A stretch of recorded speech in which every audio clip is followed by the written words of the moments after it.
समय बदलता है, सियासत बदलती है, लेकिन कुछ नाम ऐसे होते हैं जो हर दौर में विरोधियों की बेचैनी का सबसे बड़ा कारण बने रहते हैं। नरेंद्र मोदी भी एक ऐसा ही नाम है जिसे रोकने के लिए विरोधियों ने आरोप लगाए, प्रहार किए, नैरेटिव गढ़े, लेकिन जब कुछ काम नहीं आया तो अब गालियों को ही राजनीति का हथियार बना लिया गया। दरअसल उत्तर प्रदेश कांग्रेस अध्यक्ष अजय राय का वायरल वीडियो इसी गिरती राजनीतिक भाषा की एक नई मिसाल बन गया है, जिसमें प्रधानमंत्री मोदी के खिलाफ जिस तरह की अभद्र भाषा का इस्तेमाल किया गया है उसने सियासी मर्यादाओं को झकझोर कर रख दिया। बीजेपी इसे कांग्रेस की गाली संस्कृति बता रही है तो वहीं कांग्रेस एक बार फिर से बैकफुट पर नजर आ रही है। सवाल बड़ा है, क्या विपक्ष के पास मुद्दे खत्म हो चुके हैं और क्या लोकतंत्र में विरोध की जगह अब सिर्फ अपशब्दों ने ले ली है? देखिए।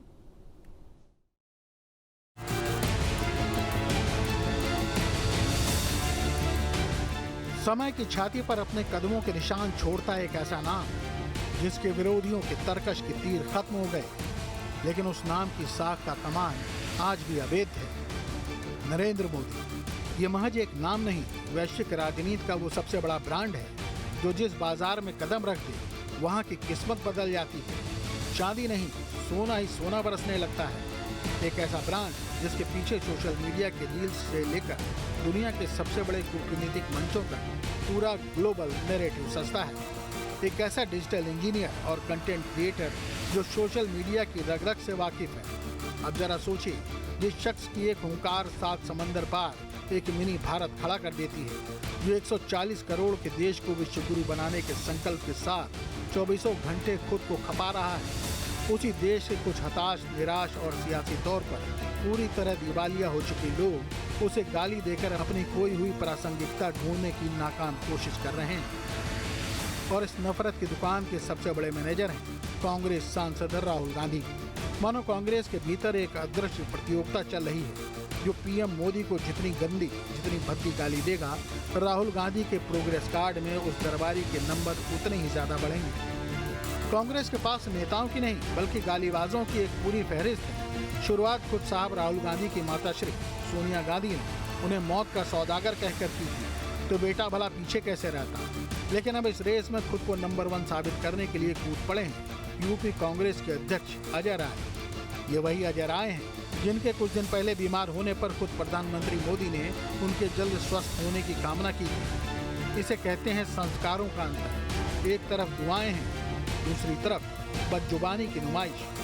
ऐसा लगता है कि जब से नरेंद्र मोदी देश के प्रधान सेवक बने हैं, कांग्रेस ने अपनी पार्टी संविधान में एक गुप्त संशोधन कर लिया है। संशोधन ये कि नीति और नियत पर मत लड़ो, सीधे पीएम मोदी को गाली दो और आला कमान के प्रति अपनी वफादारी का सर्टिफिकेट ले जाओ। गजब का विरोधाभास देखिए। वो राहुल गांधी पीएम मोदी पर उंगली उठाते हैं जिन पर खुद देश में चुनाव हारने के बाद विदेशों में जाकर भारत को बदनाम करने और पार्टी करने के आरोप लगते रहे।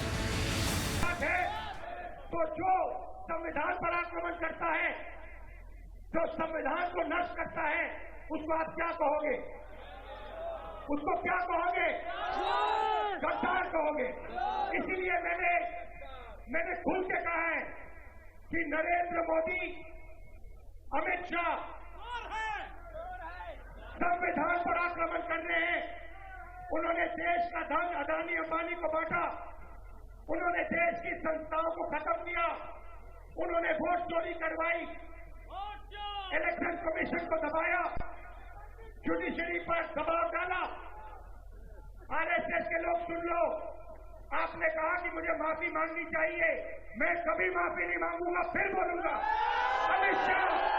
अमित शाह और नरेंद्र मोदी गद्दार है। अब जरा उत्तर प्रदेश के इन कांग्रेसी सिपासालार का बयान सुनिए जिनके माथे पर त्रिपुंड सजता है, सनातन का चोला दिखता है, लेकिन जैसे ही मुखार बिंदु खुलते हैं गालियों का एक गंदा नाला बह निकलता है। ये साहब चुनाव तो जीत नहीं पाते, लेकिन अगर दुनिया में कहीं गाली बकने की प्रतियोगिता आयोजित हो जाए तो कांग्रेस का यह सूरमा बिना किसी चुनौती के गोल्ड मेडल लेकर आएगा। सुनिए इनके वो शब्द जो लोकतंत्र को शर्मसार करते हैं।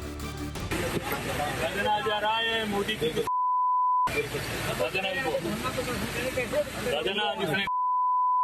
मोदी की